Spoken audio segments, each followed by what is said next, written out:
animal is treated at a veterinarian clinic. Okay, thank you. Councillor Oliver, and then Height. You're okay, Councillor Height? Thank you, Mayor Luke. Mr. Baird, 4 out of 5 of your departments came in over budget. And I noticed this was a problem, the same thing last year. If you look on page 4-59. So at some point in time, a budget needs to get tighter. Like, what steps can you take to see that those departments come within their budgets? Because I'm hesitant right now to make any cuts because it comes over budget anyway. So what's the point? Like that $5,000 cut, it wouldn't matter. So, like, I need some assurance here that you're going to actually stay within your budgets and. Through the mayor, our whole department is primarily salaries and benefits. It's mostly staff, unlike Public Works or Community Services that has a lot of projects that can be up or down. So again, when volume increases, we're into overtime.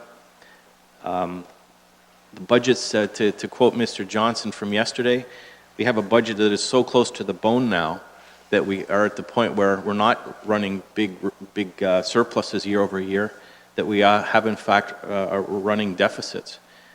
I really can't, without getting into each specific area, but my job is to make sure that we operate within the budget that we're approved with. And then again, with the variance reporting, I think there'll be more information coming forward in the future where we can track some of these things. But I really don't have a general response that I can give you just in a roll-up like the way it's presented. Yeah, and I guess if I may comment, I'm certainly not here to defend any department, but certainly when I look at 459, your observations, Councillor Height, are right on the money. We certainly know where the 43% increase came from, initiated by this council and hiring some new help. The museum coming in accounts for most of that 11%, in my opinion, and we certainly know that the bylaw, which we just dealt with, is a result of 43, half of that increase is just dog tags alone, a decrease, and we hopefully can address that this year. So outside of that, I think the rest of those numbers are pretty much in line with where we're going to be overall, I think. Chris? I just did some quick math, Mr. Mayor. It's Yes. 0.8% over. That's pretty good budgeting on a $4.5 million budget. But 0.8, the message is heard loud and clear. We have to spend what we're provided. But your observations are certainly correct, Councillor Height. Anything else, Councillor Height? No. Anything else on bylaw? The other thing before we move on, Councillor Clements, I want to get back to you where you initially stated that perhaps a report to look into, and I'm full agreement with that. I don't want to make that decision, although it'll be an easy one now that we've got Councillor Oliver's dog tag fees in the bank. It'll be an easy one for me to deal with, but I think that we should look at staff report because I think there might be more to this than simply saying we don't need the program. I think we need to look at the pros and cons, and a motion would certainly be in order. Maybe something we could get Mr. Baird before the end of this year. Is that fair? Councillor Columbus, up to you. Well, I was just prepared to give direction, but Okay. if you think a motion's in order, then we'll move. Do you want a motion or a direction, Mr. Clerk? Through you, Mr. Mayor, it's ultimately up to the staff who would be doing the work. Do you want a motion? No, direction? You want to give direction? Okay, yes, I think they know what we were looking for, including looking at what other municipalities Okay. are doing with this same issue. Can I get a show of hands supporting we give direction for staff to look into our canine control? Those in favor? Direction given. If you can come back with something this year, that'd be appreciated. I think we got it in place this year. We should at least continue it to the end of the year, so we don't have to give you a refund. Councillor Bratton, on bylaw, please. I just wanted to mention, and Mr. Baird and myself, and Chris, was it this year we went to Brantford? As you know, they're building this whole new humane SP, what do you call it? The new buildings are going to build over there. The city's proposing where Brant County will be involved in it, and I don't know, Chris, if that would be also something that you could bring into that report, because there's a lot of benefits between the city of Brantford, Okay. Brant County, Haldeman, Norfolk, rather than Interkip if we continue in the business, so. Yeah, just to comment, thank you, Mr. Brunton. That was actually 3 years ago. Oh, Time was it? flies, yeah. I think Time what flies. Councillor Brunton is referring to is we would love to have a Made in Norfolk solution. People don't like driving to Interkip to recover their lost pet. They do have a local presence. We do have the local Simcoe and District Humane Society. Hopefully, we will definitely take that into consideration. But as Councillor Brunton has said, Brant County, there's a local neighbor that we may be able to partner for a program like this in the interim, or perhaps more longer term. They definitely were interested in that. Our canine control contract has wound down, so Mr. Enslin will be issuing that. So we may see something come forward. Thank you. Good point. Let's get the staff report, and we'll have a good discussion on this. Anything else on bylaw? I am going to go to page 4-76, which is tourism and economic development. Mr. Baird, anything there you want to Sure, just just lead very us into? briefly, the increase is under 1%, $7,400. That includes an increase of $15,500 to the startups summer program, the SUP. That's shown under the new budget initiatives. We have also included $25,000 to do more gateway signage, so that is included in the base budget before you. Councillor Brunton on this one? Two questions. One, Chris, under materials and supplies, forecasted actual, it looks like it's going to be about $20,000 over. What happened there, or what is it? We can't dig in the weeds anymore, or is that, can we see it, or no? No, I can certainly answer that through the All mayor. We spent more, a lot of this related to the start of this summer program. We had more expenses, but we also, if you'll see the revenues, we had more donations towards that, so they do cancel out. Ins and outs, seminars and things like that, where we host, as an example, next Wednesday, we have the symposium.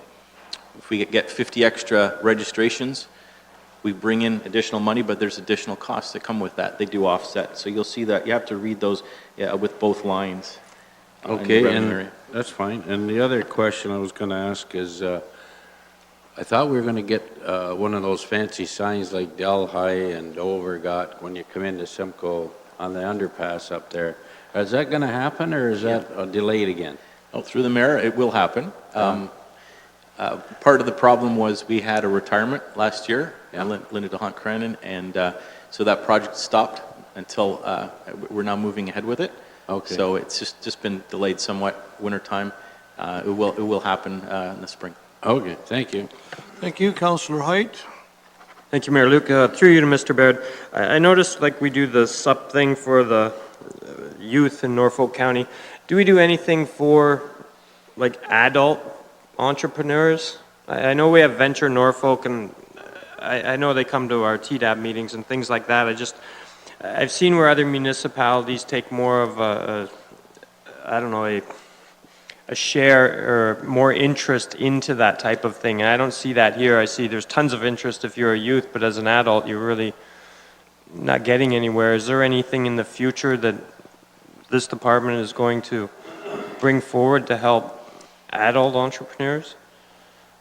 Through the mayor, that's a great question. There are other avenues available for funding that, in terms of kids, that's really, there's not a lot out there, so that's why our programs had such good uptake. Hopefully those young kids become our adult entrepreneurs and they continue to thrive. But, our community improvement programs help businesses with their facade, may help them, upgrade or renovate, things like that help their business enhance. You have paid staff that go out and work with each of the chambers, boards of trade, and those entrepreneurs, business visits, things like that, trying to connect. Although we may not have money that we can give those businesses, we can connect those entrepreneurs with the different levels of government that have funding available, and that's what we try to do. Right, and I see like the SIP program is having a funding issue here. Now, I guess my next question would be this, the marketing partner thing here, we have a goal of 250. customers, I guess you're looking at. But is there any plan in the future to hand that off to like a business to run? Because basically you're, at this point in time, you're really just maintaining the database that you have right now, and they pay a fee for it. So why would you hang on to it and run it as a government entity as opposed to dishing it off to a Norfolk County business? Through the mayor, again, a great question, Councillor Height. We've been at this since 2001. You know, our program, our partners, you know, we're literally a handful, 25 or 30, and we've grown it to this point. There's only so many businesses within the county. Not everybody chooses to go with us, but at, you know, plus or minus $300 a year to have that partnership, to be have that big marketing program at their disposal through the experience guide, the website, all of that stuff. If there's an opportunity for private sector to step forward, that they certainly, nothing's stopping them. And, you know, we'll continue to support our businesses. That's one example that we do work on their behalf.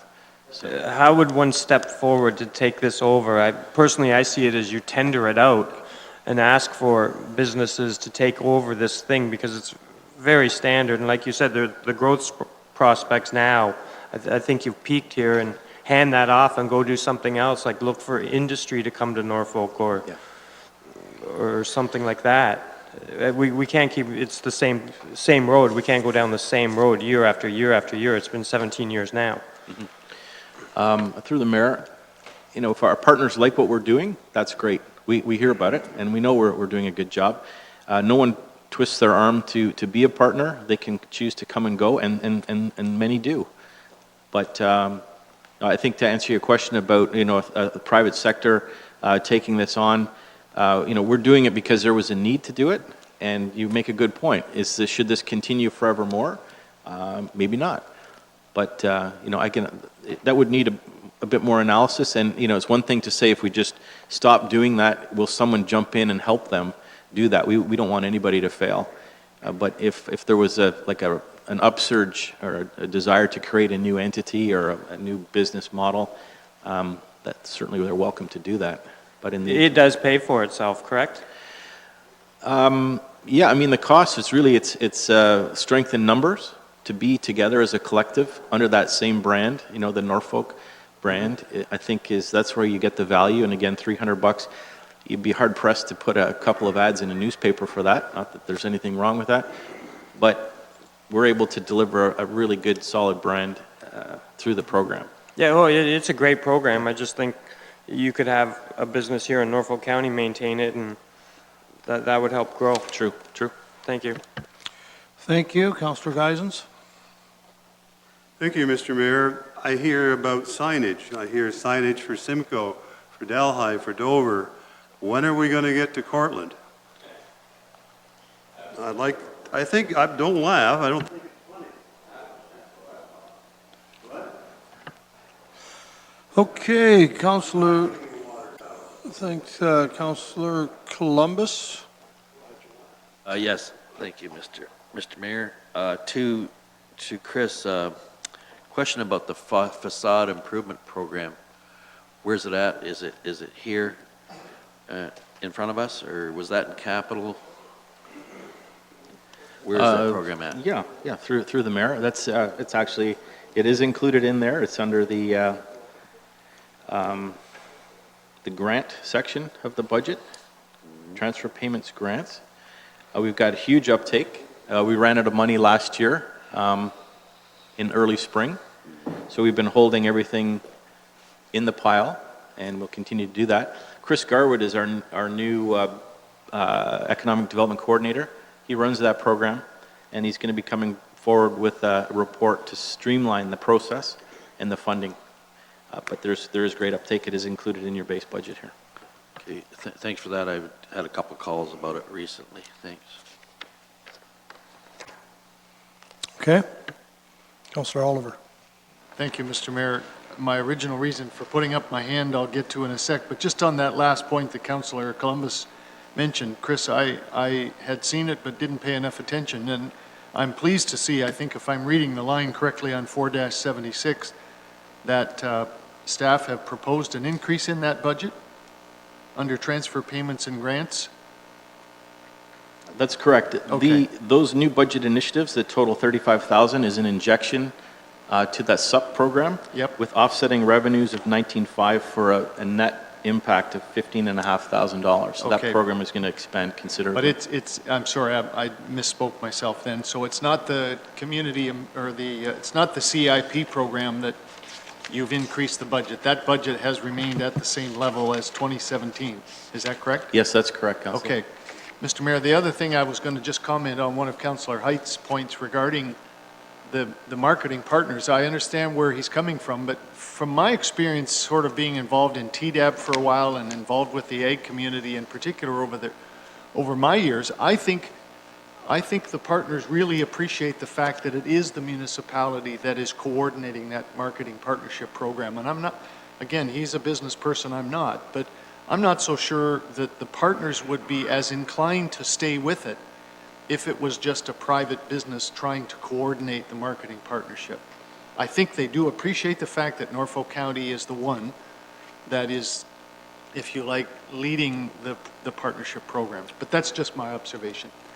The reason I put my hand up, Mr. Chair, also going back to Councillor Height's points regarding supporting adult entrepreneurs, I would just remind Council again that that is one of the roles that I think SCORE works hard at and has been successful at, is being a conduit for new business and entrepreneurship at all levels to access funding and advice and that sort of thing. So again, I just want to put a plug in for SCORE because that is one of their fundamental priorities to assist small-scale entrepreneurship. Thanks. Tourism and Economic Development, looking for a $7,400 increase, 0.8%. Any further discussion on this page? I am then going to move now to Heritage and Culture. The numbers are on 4-79, and of course, the summary in the previous 2 pages, so I'll let you have a look at that for a moment. Again, this is, Mr. Mayor, this is where you'll see the addition of the Beaverbrook Donnelly Museum coming into the fold. It's a council-approved initiative. The rest are just nominal increases here and there, some capital work. We are increasing, obviously, there's offsetting costs with the Beaverbrook Donnelly Museum, additional donations and contributions that way that help to offset that impact. Mr. Baird, when I read this, my recollection is that $98,000 is required from the net levy for the Beaverbrook Donnelly Museum. Is that a fair statement? That's a very fair statement, Mr. Mayor. Out of the 141, so that was initiated by this council. Thank you. I'll leave it for council to ask any questions. Councillor Columbus, then Sonnenberg. Mr. Mayor, just with respect to all our museums, is it still, when somebody comes to visit one of our museums, do we actually charge them and say, look, it costs $5 to go through the museum, or is it kind of, if you wish to donate, you donate? 'Cause I've been to some museums where you don't get past the first gate if you don't pay what's on the sign. I just wonder, where are we at with this whole process? Sure, that's a great comment. It's, it's not pay to play. We've got an amazing curator team under Melissa Culver. The experience has been best not to have, hand in pocket as soon as you arrive. There's a donation, and there's a suggested donation, and in most cases, people contribute more than what we would normally ask. And we've got some amazing supporters, and when large tours come in, there'll be, a big uptick in that. The actual museum visits and the fee, if you will, is a small part. Each of our sites have amazing programming, and there's lots of we're more activities, more fees and registration fee. We're going the right way there for sure. But again, to answer your question, no, we don't put our hand out. It seems to work best by donation, and people will contribute what they feel is appropriate. I have faith in your ways. Thanks. Councillor Sonnenberg, please. Under upcoming objectives and initiatives, develop role of Norfolk County Cultural Ambassador.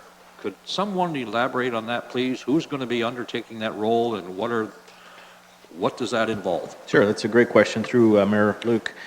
This is a volunteer. It's a young lady who stepped forward as she wants to be our cultural ambassador.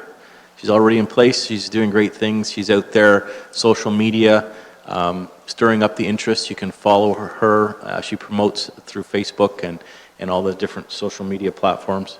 That's really just Melissa's comment here that this year will be a big year because of her efforts. So, young lady, we make a small contribution to help her do what she does, but it's a great marketing for sure. Once again, thank you for volunteers. Absolutely. Any other questions on heritage and culture?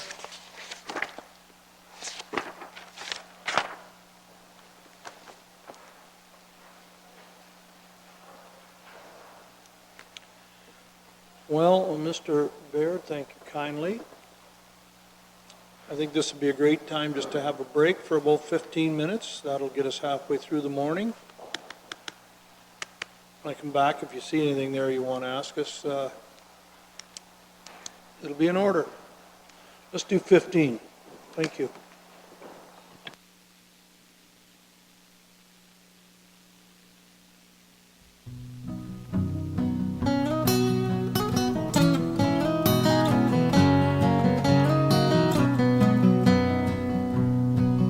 On a strip of sandy soil lies a county called Norfolk. It's Ontario, south coast, you know, and it's surely not remote. If you pass through or spend a day or decide to call it home, you'll see why we love it here and are proud to call it our own. Norfolk, Norfolk, a southern county home. Norfolk, Norfolk, we know you can't go wrong with the friendly folk of Norfolk. You won't be a stranger long. Take in the small town atmosphere, be amazed at all that we grow. Like our kids that go and see the world and can't wait to return home. Drop a line in a placid lake or stroll along the shore. Take a tour on a peaceful country road and bound to be back for more. Of Norfolk, Norfolk, my southern county home. Norfolk, Norfolk, we know you can't go wrong with the friendly folk of Norfolk. You won't be a stranger long.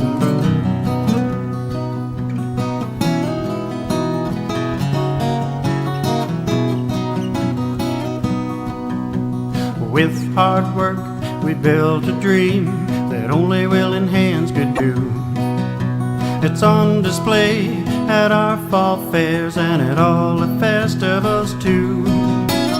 Erie beaches, Carolinian forests, where the flower and dogwoods bloom. Patchwork fields and rolling hills, it's just the place for you. Norfolk, Norfolk, a southern county home. Norfolk, Norfolk, we know you can't go wrong with the friendly folk of Norfolk. You won't be a stranger long. Norfolk, Norfolk, Norfolk, Norfolk, you won't be a stranger long.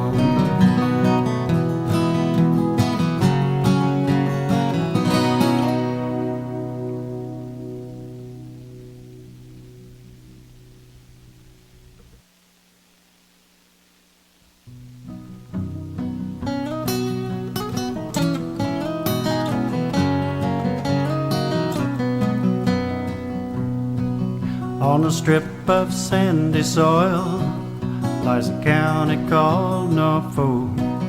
It's Ontario, South Coast, you know, and it's surely not remote. If you pass through or spend a day or decide to call it home, you'll see why we love it here and are proud to call it our own. Norfolk, Norfolk, a southern county home.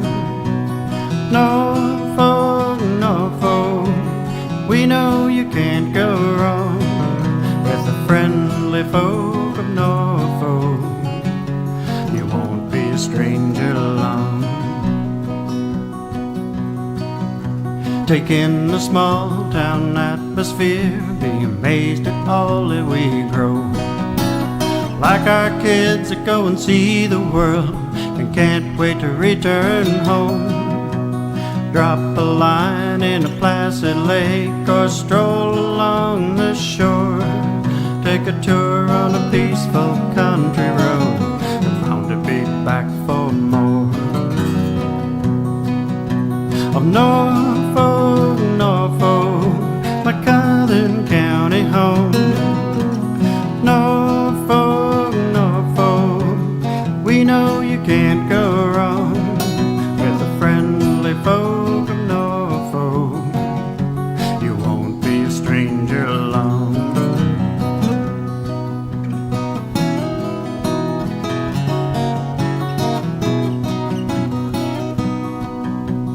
With hard work, we built a dream that only willing hands could do. It's on display at our fall fairs and at all the festivals too. Erie beaches, Carolinian forests, where the flower and dogwoods bloom. Patchwork fields and rolling hills, it's just the place for you. Norfolk, Norfolk, a southern county home. Norfolk, Norfolk, we know you can't go wrong with the friendly folk of Norfolk. You won't be a stranger long. Norfolk, Norfolk, Norfolk, Norfolk, you won't be a stranger long.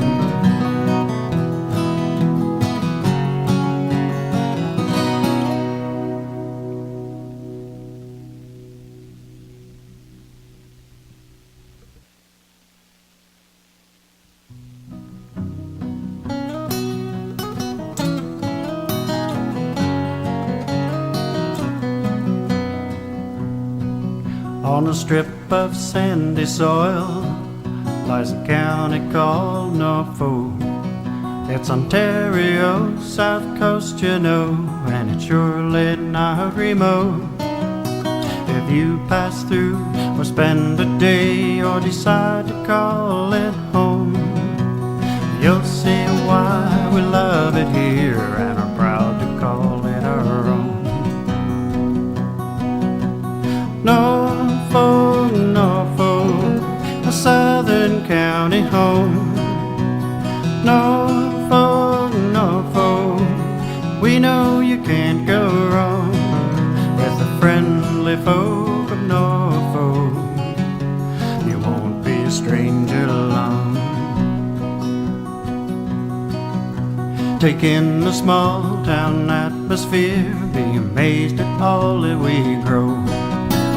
Like our kids that go and see the world and can't wait to return home. Drop a line in a placid lake or stroll along the shore. Take a tour on a peaceful country road and bound to be back for more. Of Norfolk, Norfolk, my southern county home. Norfolk, Norfolk, we know you can't go wrong with the friendly folk of Norfolk. You won't be a stranger long.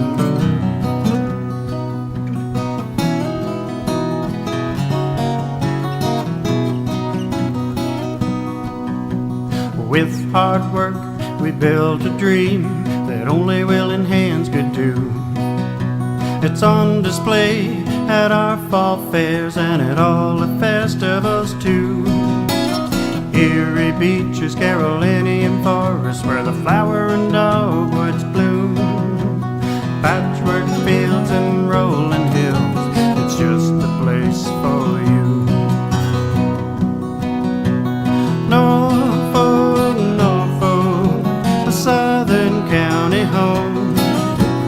Norfolk, Norfolk, we know you can't go wrong with the friendly folk of Norfolk. You won't be a stranger long. Norfolk, Norfolk, Norfolk, Norfolk, you won't be a stranger long.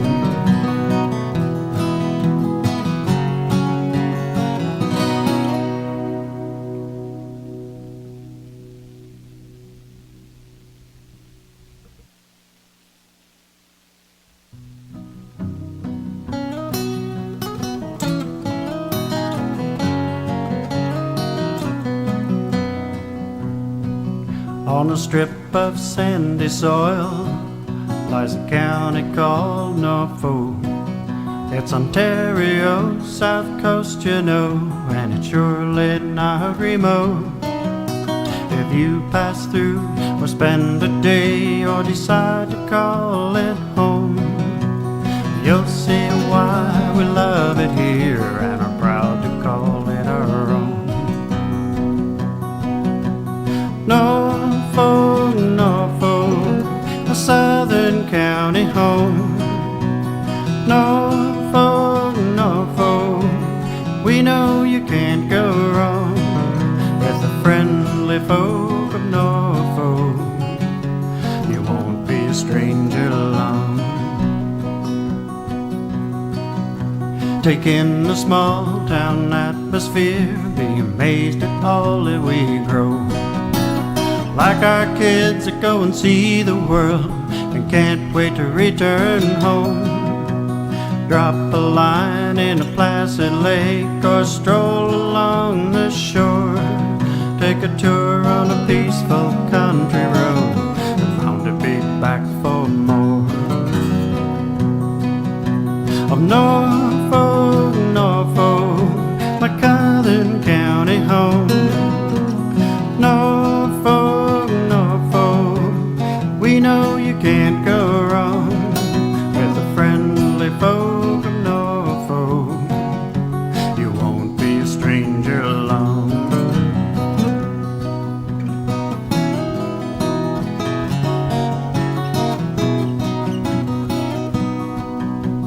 With hard work, we built a dream that only willing hands could do. It's on display at our fall fairs and at all the festivals too. Erie beaches, Carolinian forests, where the flower and dogwoods bloom. Patchwork fields and rolling hills, it's just the place for you. Norfolk, Norfolk, a southern county home. Norfolk, Norfolk, we know you can't go wrong with the friendly folk of Norfolk. You won't be a stranger long. Norfolk, Norfolk, Norfolk, Norfolk, you won't be a stranger long.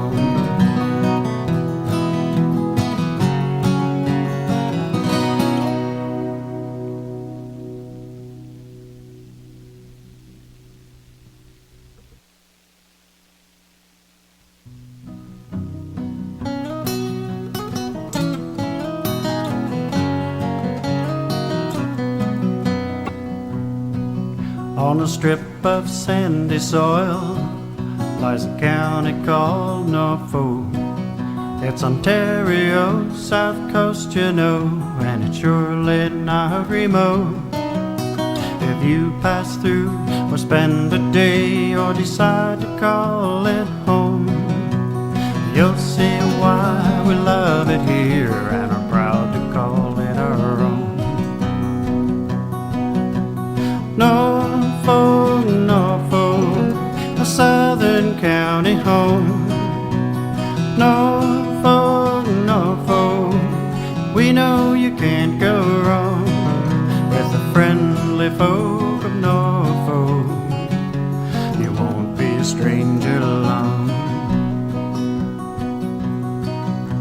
Take in the small town atmosphere, be amazed at all that we grow. Like our kids that go and see the world and can't wait to return home. Drop a line in a placid lake or stroll along the shore. Take a tour on a peaceful country road and bound to be back for more. Of Norfolk, Norfolk, my southern county home. Norfolk, Norfolk, we know you can't go wrong with the friendly folk of Norfolk. You won't be a stranger long.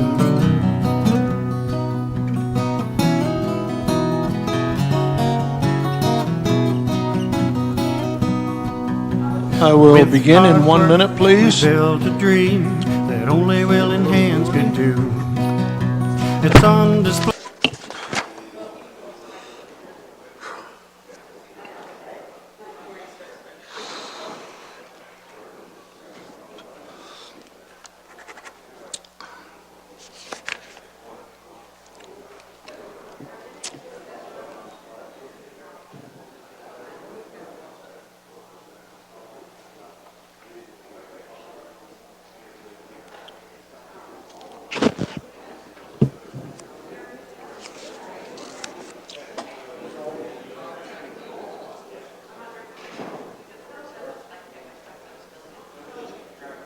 All right, I'd like to call things to order again, if I may. I'm open on page 4-80. Page 4-80, the unallocated revenues and expenditures that do not relate specifically to any of our divisions or departments. And on 4-81, you can see the numbers there. I'll leave this for questions.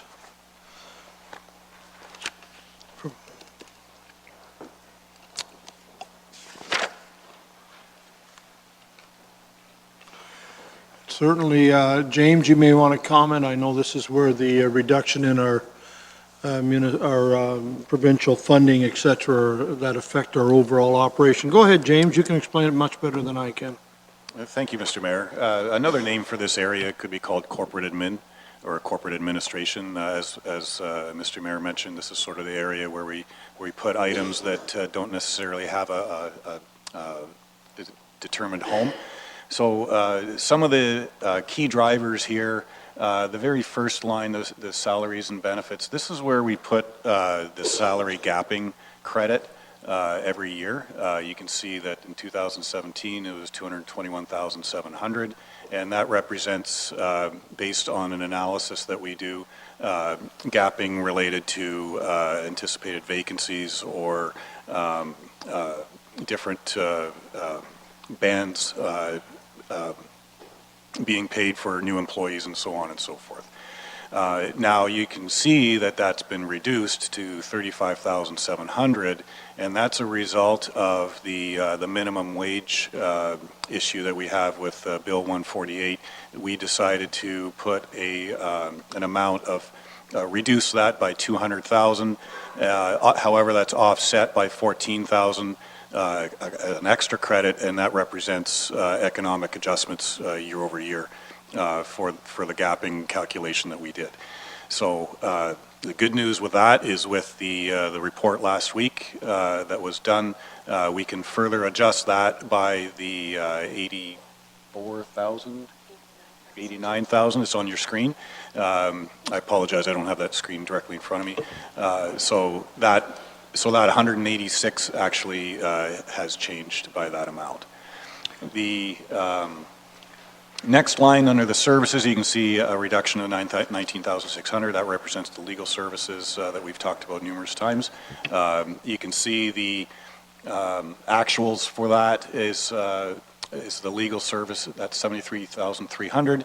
That in one of the drivers in those actuals is related to the tax sale issue we had in 2017. Under the financial area, you can see we're keeping the same budget amount, but you can see the actuals are a little bit low. This represents write-offs that we do based on assessment changes and various other items. There's a report that goes several times to council with the Section 357s, and those are not very predictable. We don't know what kind of applications we will get in a given year, but this is a good example of where we, for items that are unpredictable or unanticipated, we tend to use that budget amount as either an average of 2 or 3 years or based on more recent information. So sometimes those budget amounts that you see in the 2018 line don't necessarily reflect the 2017 actuals, and it's because we're going back several years to look at a trend, or an average, in order to build that budget. Going into the revenue section, some good news as a result of the growth. You can see the PILs and supplementaries. The actuals are a little higher than budget. That is an excellent news story, and hopefully that trend continues with our 2017 surplus deficit that we'll be calculating in a few months, because the supplementals in 2016 was actually on our top 10 list for our 2016 $3 million deficit. Part of it was we budgeted a certain amount for supplemental taxes, and we didn't reach that target. However, we reached that target and more so in 2017. So as a result, we made an increase based on historical actuals. We made an increase on that supplemental amount of $100,000. That's what that $100,000 represents. And again, that's a direct result of the increase in building permits that we're getting and the growth that we're expecting in Norfolk County. So that's a good news story for sure. The $332,000 reduction on the next line down, that is that's in your budget driver summary. That's the reduction in funding. So that's pretty self-explanatory. And then you go down to the other revenues section. You see we reduced that. One of the byproducts of staying on top of tax arrears is getting less interest from those tax accounts. So that $100,000 of that $116,000 amount is an adjustment we made on the interest, penalty and interest we're expecting from overdue tax accounts. So having said that, if there's any questions, I would be happy to answer them. Councilor Brunton, please. Thank you, Mayor Luke. Can you give me, what's our outstanding taxes right now as of current?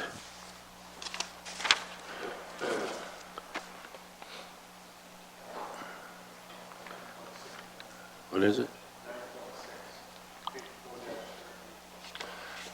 Okay. 4-38. Through you, Mr. Mayor, to Thank Councillor you. Brunton.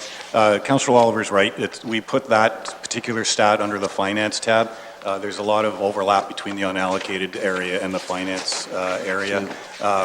You'll notice there's a slight increase in the outstanding taxes for 2017 so far, and that is because we had, and it's related to the supplemental taxes that we got. There was 2 major tax supplemental bills that we got at the end of 2017, and we bill them out in December, and they don't necessarily pay them until January, February, or March, so that shows up as an outstanding item. That was about 1.1 million actually on that particular amount, so that's the reason why that the outstanding taxes looks a little bit higher on that amount, on that year. Okay, and the federal provincial grants, and I take it's mainly provincial, most of it, is it, or? And that's line item there where this year it drops and it shows 5842. How do they pay that? Is that paid monthly, quarterly, or or do you have to draw on that? How do you? Through you, Mr. Mayor, to Councillor Brun, it depends on the grant, depends on where it's coming from. We do get monthly amounts for the majority, especially in health. We do get monthly amounts from them. The UMP, I believe, we get quarterly, and that is the one grant where if we do not submit our FIR by the end of October, I believe, that they hold it and they don't give it to us until we've done filing that. So we're getting that out earlier now, so they don't withhold that grant? Through you, Mr. Mayor, to Councillor Brutton, yes, that is, if there's any top priority for finance for 2018, it's to get our reporting done on a more timely basis. Good. Thank you. Anything further to Mr. Johnson? Let's go to community services then. And I am looking at first the summary on 4-83 and 4-84. And while I'm doing that, I'll ask Mr. Cridland if he would like to make some comments before we get into this. Thank you, Bill. Thank you, Mr. Mayor. Yes, I will be brief. I'd like to give council a high-level overview of this budget before we start into the individual departments. First of all, though, I think because I am lucky enough here to have pretty well my full team, I'd like to do a quick introduction.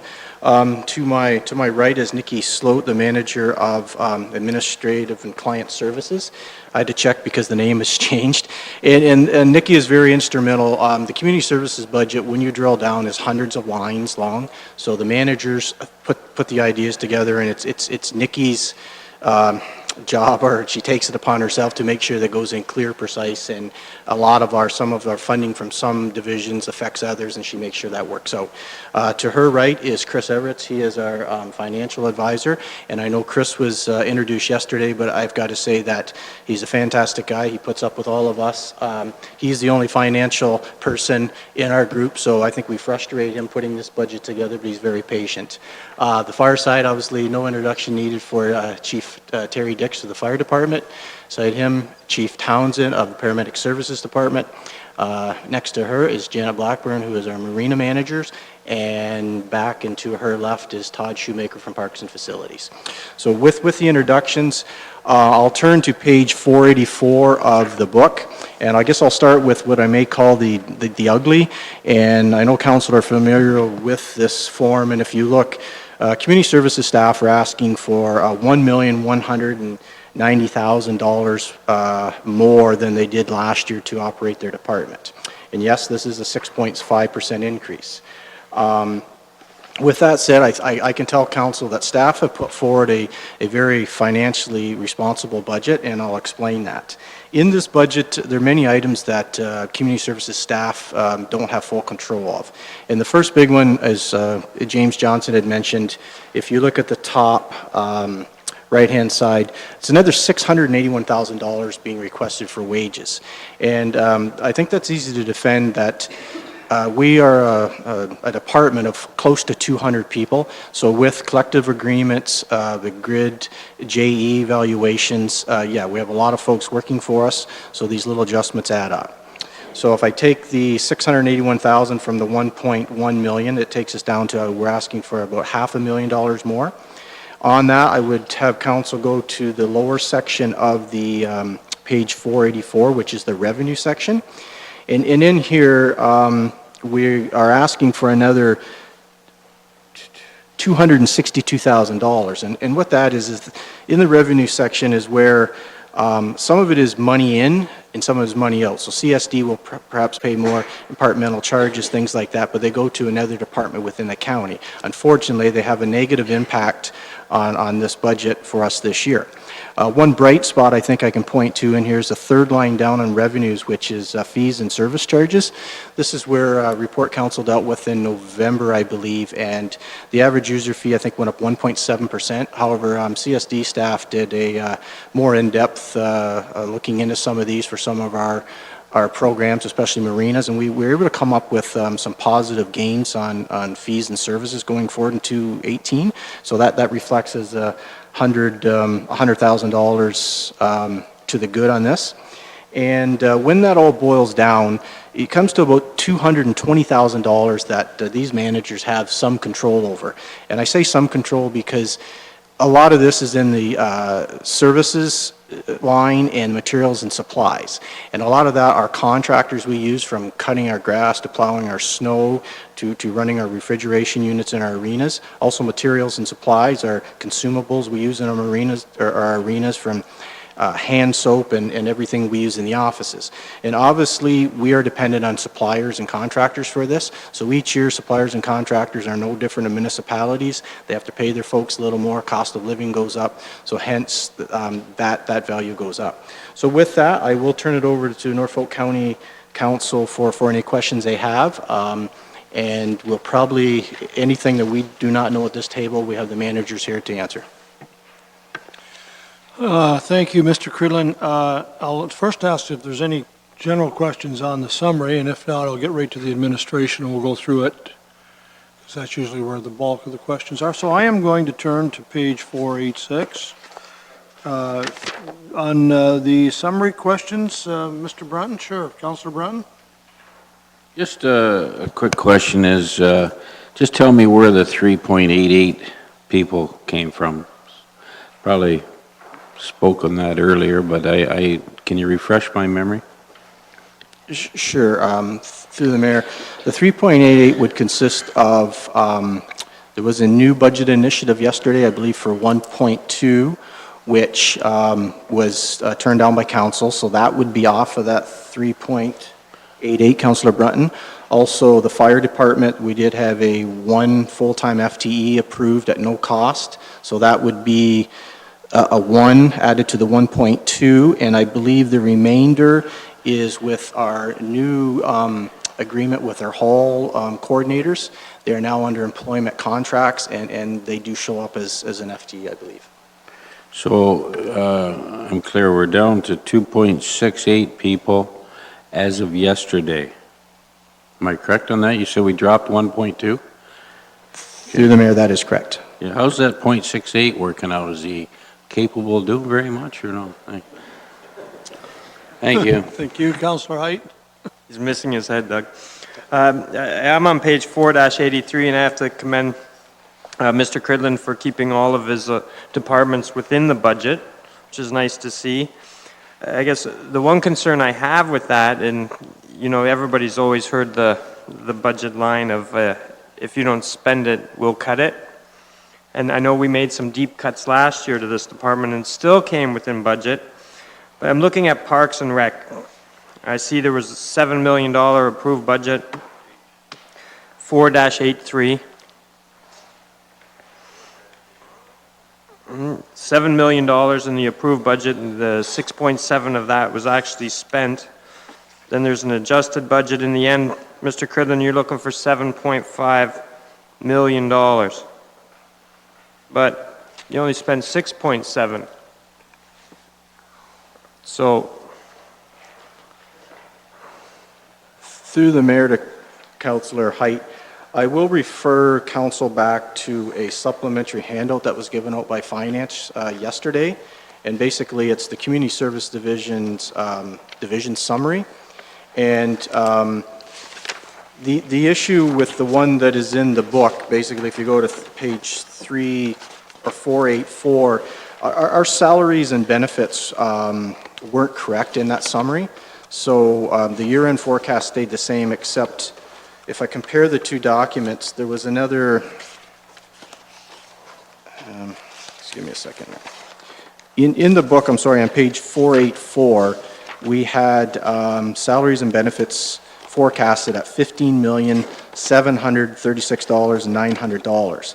And that didn't seem right, because we do pay our staff. If we didn't pay our staff, we would definitely hear about it. So in the revised copy that was handed out yesterday, that total is brought up to over $16,264,000. So it's up about $500,000, and a big part of those wages are from our parks and facilities. So the true year end is we are very close to our year end budget.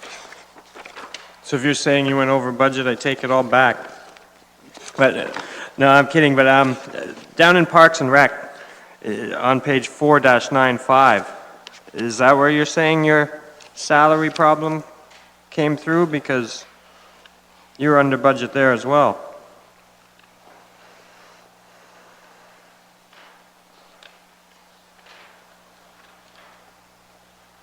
Yes, through the mayor to Councilor Height. Part of that, deficit, I'll say, or not spending our amount, is tied into the wages and benefits. So again, the sheet that was handed out yesterday is a summary of the wages and salaries that are bumped up. Unfortunately, these documents in the binder are still used with the old information, which is about, I believe, about $500,000 underestimated. No, so we're using broken data. Okay, I guess, Mr. Cridlin, what I'm asking is, well, it's hard to tell with wrong numbers, but the problem I experienced this year was being able to get work done. And the excuse that I heard from staff was there was no money in the budget. So a lot of the stuff in my area didn't get done because we're broke. And I see savings here. So I don't know how that went on. I know you were with me in the meetings at the community center and about the park, and you know, we could only afford some rocks. How do we fix this problem? Through the mayor to Councilor Height, if we can refer again, I hope council can find it, the summary that was handed out by finance with the updated salaries and benefits. And this is a year-end forecast. There's still some bills to pay.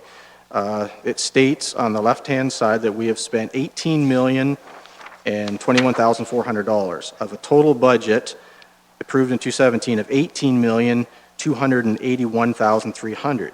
So with that, we are within $240,000 of that budget.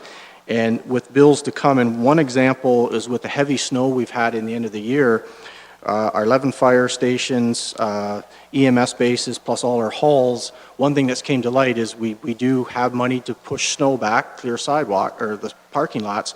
However, the snow came so hard and fast that it's piled up. So staff had hired additional contractors or additional costs to remove those snow piles so people could get in. So what I'd like to say is we are within $220,000 of the budget on the year-end estimates, and there are some more bills to come. So I think I can safely tell you that we are probably spent to the max and perhaps a little over with good explanation. Okay, so I guess my concern is materials and supplies is where I'm guessing that's the holdback to get people the actual results they're looking for. You don't think you could find some savings in salaries and benefits and bump up materials and supplies? I don't want to go through another year where the only excuse I hear is we don't have money to do anything. In the West, anyway, that's how it works. Through the chair, I think some of the frustration may be coming that we're very much an operational department with the division, and yeah, anything on a capital basis, newer project should be approved on the capital side. And as far as operating, I mean, as far as keeping things clean, fixing taps, that sort of thing, we should be able to keep up with that within the materials and supplies and services. However, as I explained before, been pretty lean for a lot of years, and there's a lot of needs out there. Our infrastructure is getting older, so every year, yeah, the dollars, the work out exceeds the dollars. Seems like Simcoe's in tip-top shape, Mr. Cridlin. Thank you, Mr. Mayor. Further on this? Councillor Oliver. Mr. Mayor, rather, I'm looking at 4-84A. That's the new revised summary that we were given yesterday. And I think I figured this out for myself, but the bottom two lines under expenditures, we're now using the phrase infrastructure funding. And am I correct either to Mr. Johnson or to Nikki, that essentially represents money going into reserves? Is that what that line now, we used to call it to and from reserves, it's now called infrastructure funding, but is that what it is? Through you, Mr. Mayor, to Mr. Councillor Oliver. Yes, that is correct. That is transfers to reserves as well as debt funding. We heard from the county manager and from Mr. Johnson yesterday, one of the things in our budget this year is a little bit of an increase in the amount of money we're putting into our reserves, which I think we all support. So in this case, within Bill's budget, we're seeing an increase of roughly $88,000. Okay, I understand. And the capital line under that then, Nikki, showing a proposed expense